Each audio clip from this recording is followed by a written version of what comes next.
diskusi di balik kamera. Kasus mengenai sahabat-sahabat yang dalam sudut pandang tertentu itu dianggap belum maksimal potensi diri atau keberkahan dan sebagainya.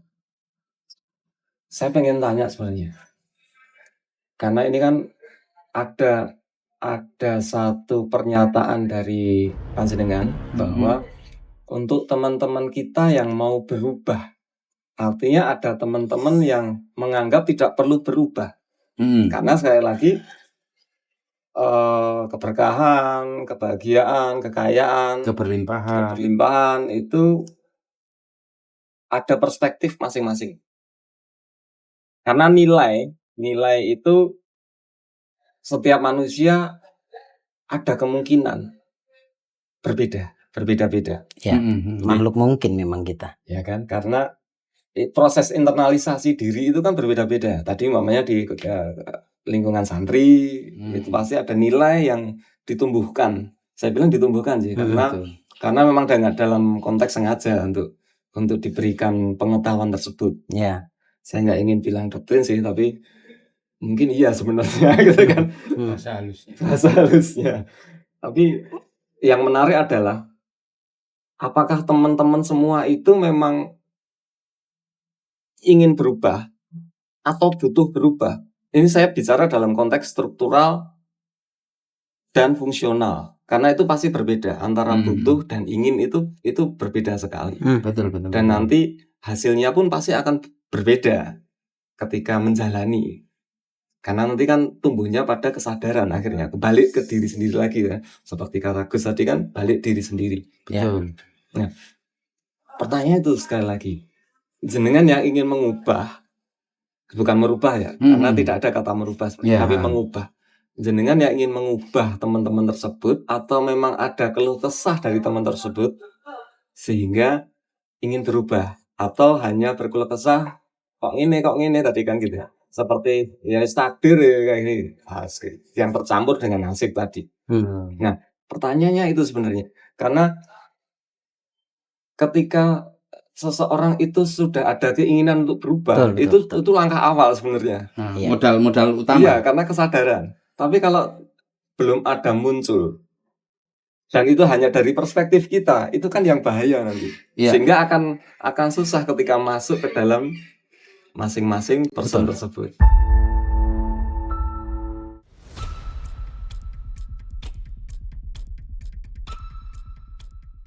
Gini ya, konteksnya bukan kita pengen merubah, tidak sih. Karena kita mungkin belajar lebih dulu dan mencoba untuk memahami ilmu yang dipelajari di Rahasia Keajaiban Doa yang dipandu oleh Gus Baraja, bahwa memang ilmu Allah itu memang kan sangat luas sekali. Seluas-luasnya pemahaman kita, banyak ilmu Allah yang belum ataupun sama sekali terlintas dalam pikiran kita. Itu saya alami sendiri. Nah, bicara teman-teman berkah, nggak usah ditanya. Mereka sangat yakin keberkahan itu. Bahkan sampai melakukan super ikhlas, sampai lahir batin totalitas. Itu karena teman-teman itu sangat meyakini bahwa keberkahan itu sangat ada. Nah, dalam konteks ini memang ada perbedaan. Perbedaan keberkahan. Kalau ditarik ke penghasilan kita, beda konteks. Beda konteks memang. Nah, saya pengen sedikit berbagi cerita bahwa ini ada loh ilmu kayak begini. Meskipun saya pelan-pelan masukinnya. Meskipun saya sendiri belum seberhasil kayak teman-teman yang lain ya. Tapi paling tidak saya sedikit paham tentang ilmu teori keberlimpahan ini. Nah, meskipun saya sangat pelan, ya saya sendiri alhamdulillah ya ngalami perubahan karena saya sendiri juga dulunya ya luar biasa, maksudnya jauh daripada sekarang itu sangat jauh gitu loh. Nah, saya pengen ngajak teman-teman bahwa ada satu ilmu yang bisa kita pelajari dengan catatan teman-teman memang mau berubah, tahu kondisi dirinya. Nah, memang masalahnya adalah kadang-kadang teman-teman nggak tahu bahwa itu ya sudah nasib nasib saya, itu sudah takdir saya, kan begitu. Nah, itu saya coba berbagi cerita. Saya coba masukkan pelan-pelan. Harapannya adalah kalau teman-teman bisa ngeh, oh ini bisa diupayakan loh. Ternyata kita bisa merubah nasib kita loh. Kita bisa berubah loh. Yang dari penghasilan 10.000 jadi 20.000, dari 20.000 menjadi 50.000, dan seterusnya dan seterusnya. Ini ada ilmunya. Dan itu saya yakini. Meskipun saya juga tidak semulus teman-teman yang dalam belajar loa langsung jadi. Enggak juga. Saya juga butuh proses panjang, bahkan bukan sebulan 2 bulan, tahun-tahunan saya belajar itu. Ternyata masih banyak hal yang harus dipelajari. Tapi pada prinsipnya adalah bahwa ada ilmu keberkahan, ada ilmu selain keberkahan, ada ilmu keberlimpahan, kekayaan lah. Kita langsung to the point aja ya, kekayaan, meningkatkan penghasilan diri kita. Nah, makanya kita terus ada diskusi sama Gusnya itu, apa sih sebetulnya yang bisa kita lakukan gitu untuk merubah nasib ini. Seperti itu. Monggo Gus, lebih memperjelas. Jadi konteksnya bukan kita pengen merubah, tidak. Tapi, hanya berbagi cerita lah ya, berbagi ilmu gitu. Tapi benar sih Mas Hafid tadi membuka lagi satu wawasan pemikiran saya untuk memvalidasi lagi pertanyaan sampai awalnya tadi. Benar, sangat benar Mas Hafid tadi. Saya tiba-tiba, iya itu yang belum saya sampaikan. Akan kesulitan kalau mereka tidak punya kemauan. Memang. Karena hidup itu bukan perkara bisa atau tidak, tapi mau apa tidak. Nah, Pak Rosidi dalam posisi menawarkan lebih tepatnya.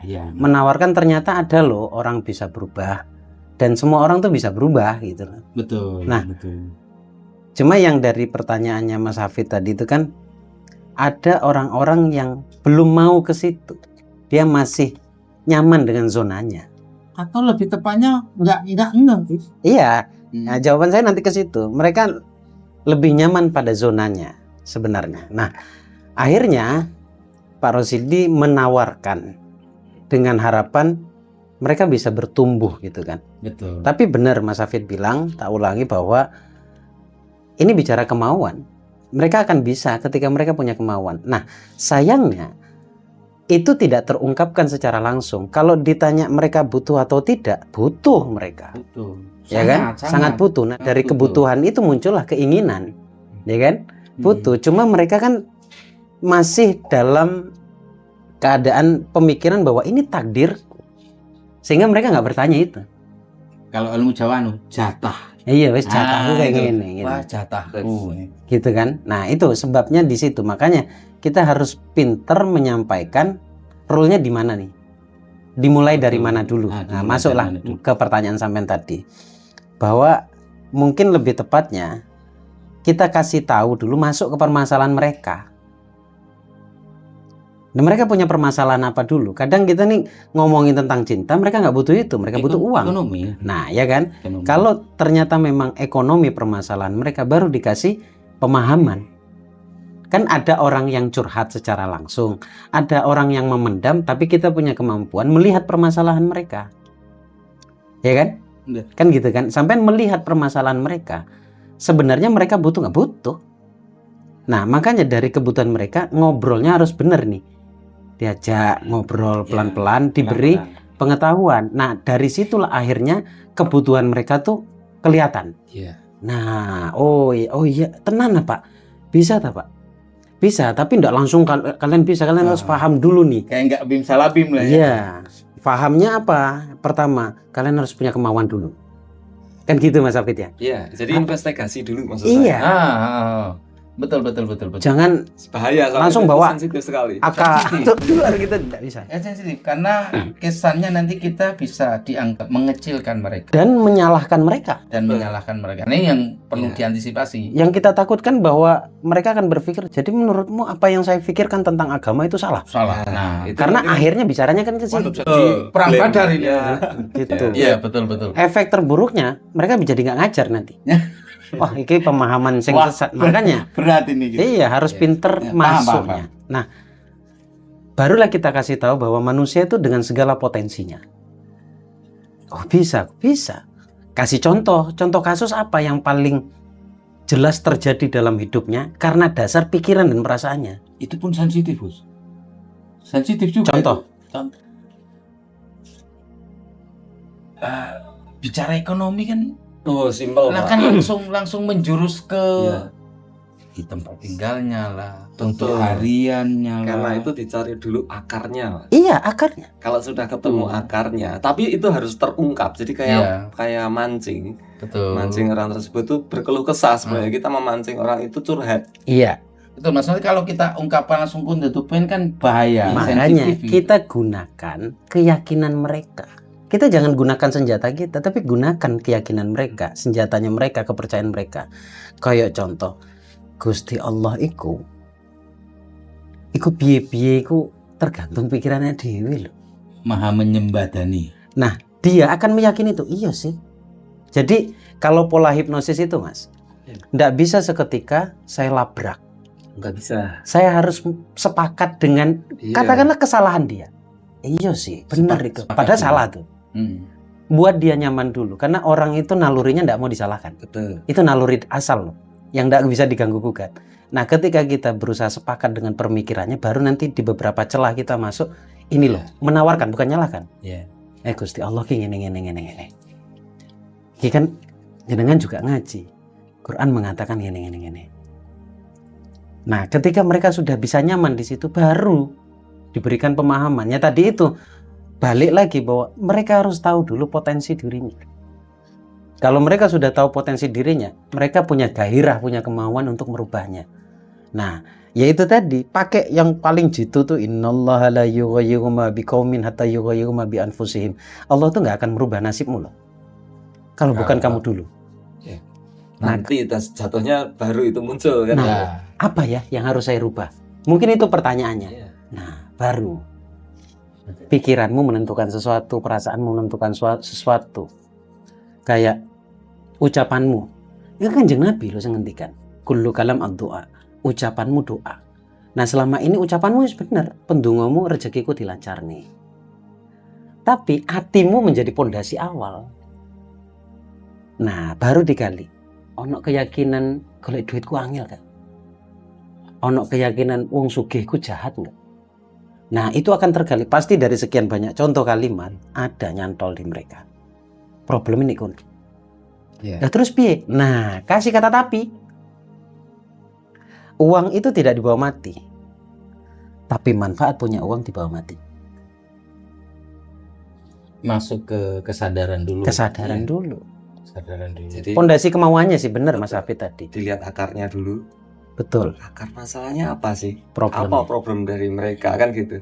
Dan mereka enggak gitu. Nah, ketika mulai itu tersadarkan, itu sudah masuk, Pak. Iya. Ini NLP loh ya.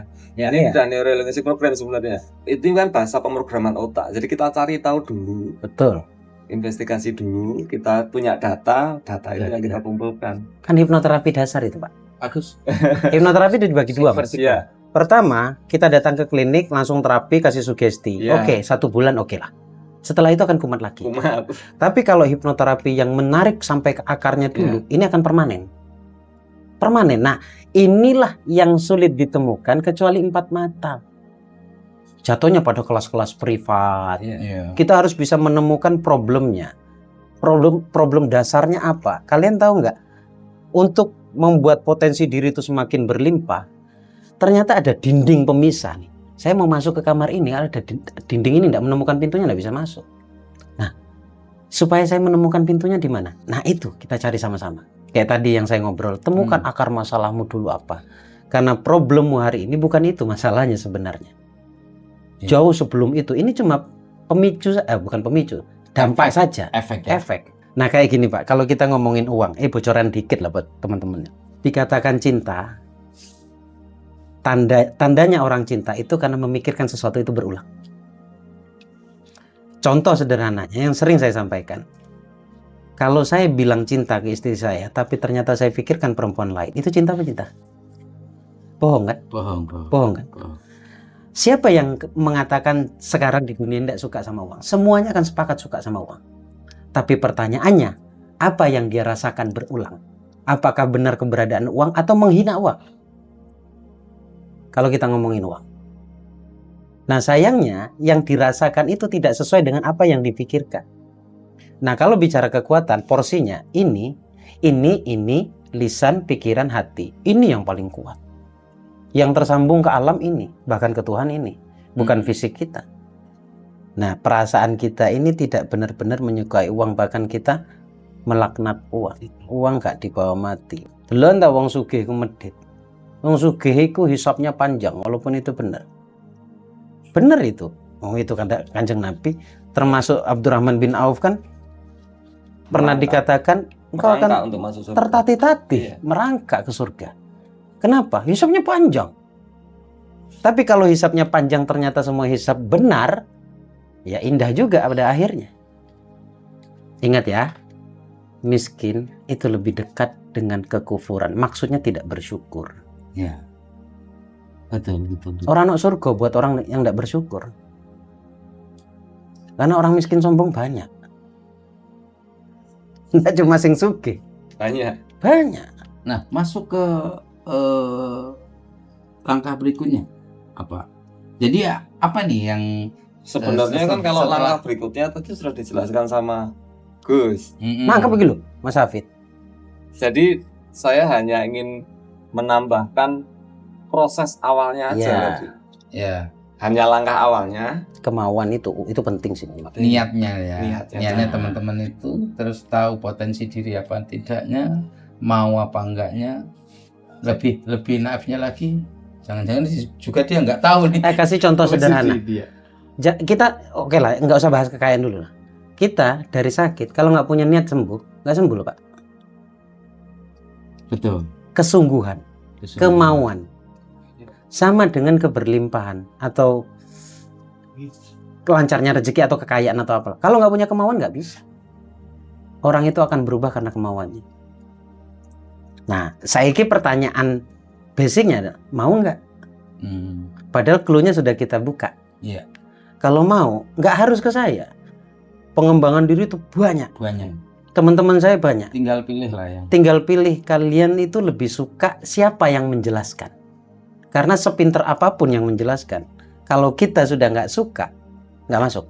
Butuh klik. Gitu. Klik sama Pak Rosidi. Semonggo, cari kontaknya Pak Rosidi. Gampang. Sampai tinggal cari Rifatur. Ada Pak Rosidi itu. Masuk. Mas Hafid tinggal datang ke Jogja di Keranggannya. Keranggan 96. Nah, sampai langsung ditawari kamar sampai.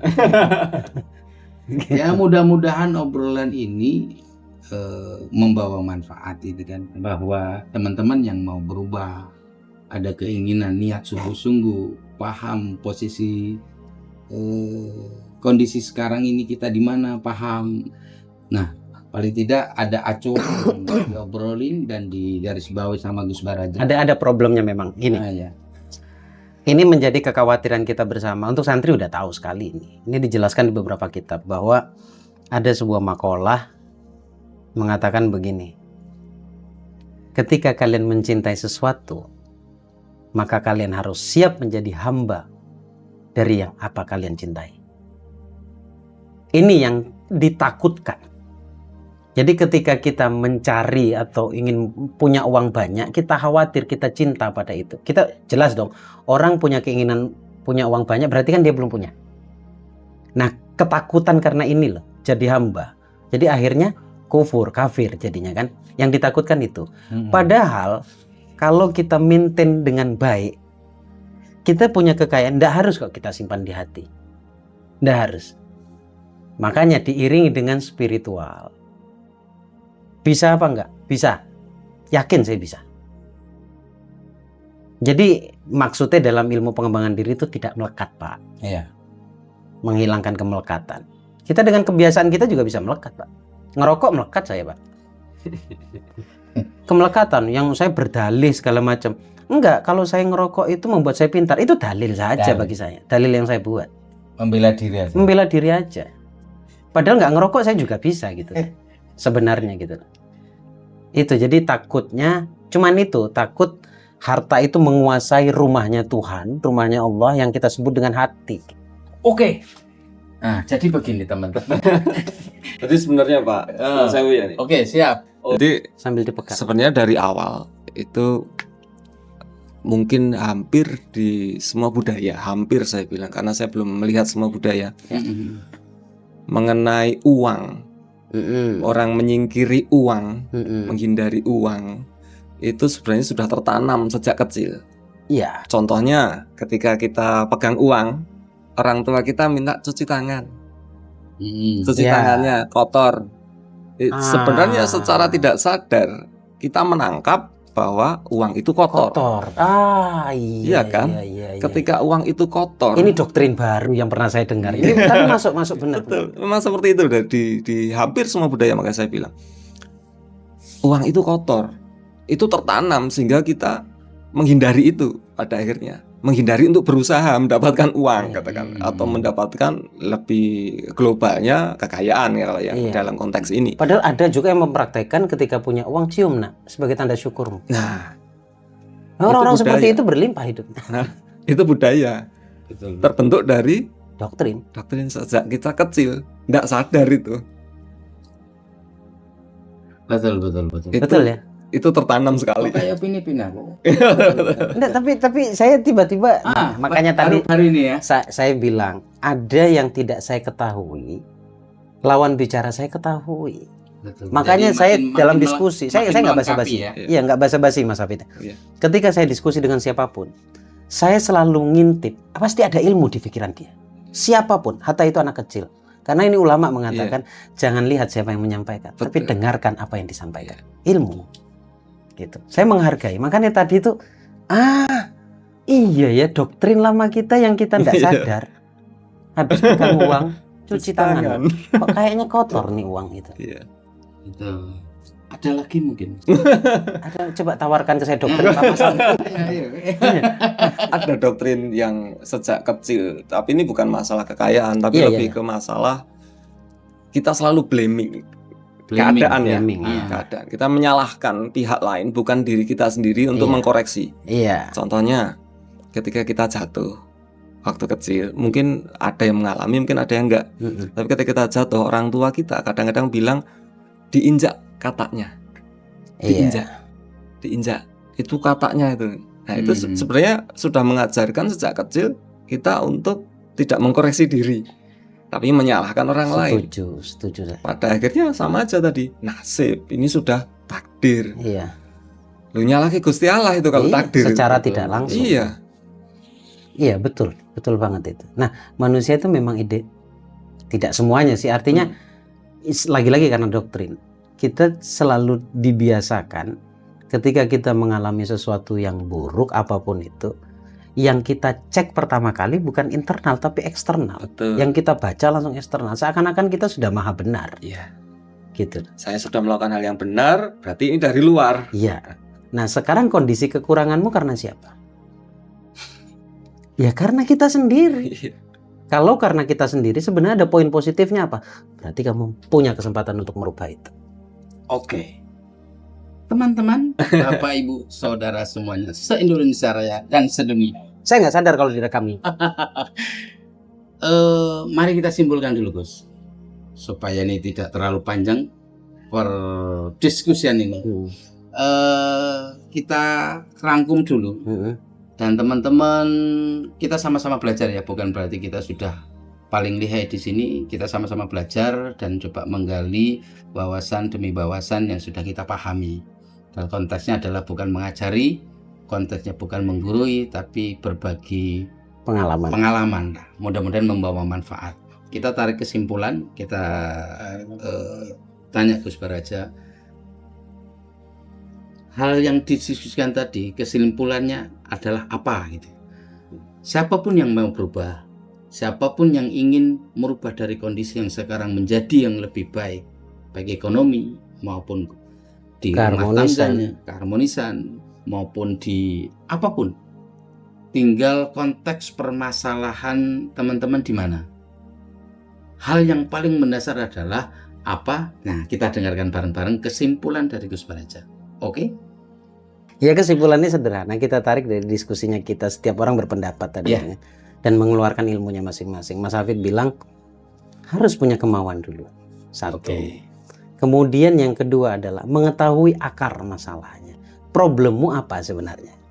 Ya kan? Barulah di situ, ini kan masuk ke memperbaiki diri. Barulah di situ kita bicara bagaimana meraih itu. Tapi gini, ini pengalaman ya, pengalaman hidup dan realita. Ternyata seiring berjalannya waktu kita sibuk memperbaiki diri, perjalanan hidup kita jadi baik. Walaupun kita tidak punya keinginan, tidak punya cara, bagaimana cara memperbaiki masa depan, cukuplah perbaiki yang sekarang kita alami.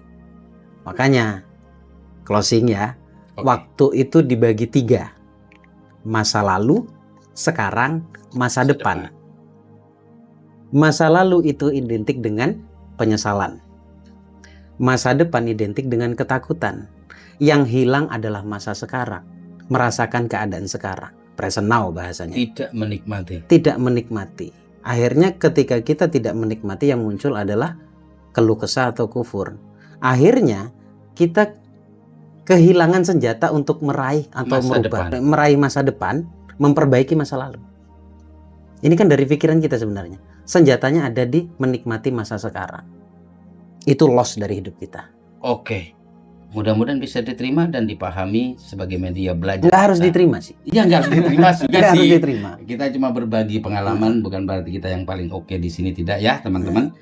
Mudah-mudahan membawa manfaat dari obrolan sederhana ini, ditemani kopi Mas Hafid dan segala macam di sini. Dan ada 2 kru juga di belakang yang sibuk mengintai kita. Salam sehat, ajaib berlimpah selalu buat teman-teman. Assalamualaikum warahmatullahi wabarakatuh.